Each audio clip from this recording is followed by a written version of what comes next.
Қызылорда облысы Жаңақорған ауданы Екпінді ауылы номер 166 жалпы орта мектебінің 2-ші сынып оқушысы Мейірбек Кәусар.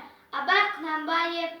Күз сор бұлтсы суық қаптайды аспан, күз болып дымқыл тұман жерді басқан. Білмеймін тойғаныма, тоңғаныма, жылқы ойнап бие қашқан, тай жарысқан.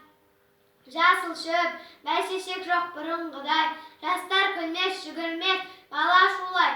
Қайыршы шал кемпірдей түсі кетіп, жапырағынан айырылған ағаш қурай.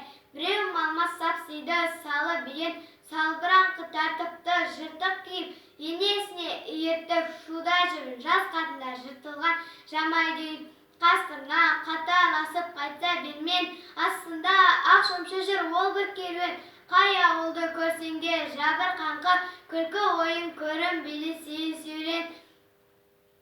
Кемпір шал құшан қағып бала бүрсең, көңілсіз қара суық қырда жүрсең. Кемік сүйек сорпа су тимеген соң, үйде үй жоқ шыққан алып қайда көрсең. Күзеу тозған оты жоқ елдің маңы, тұман болар жел соқса шаң тозаңы.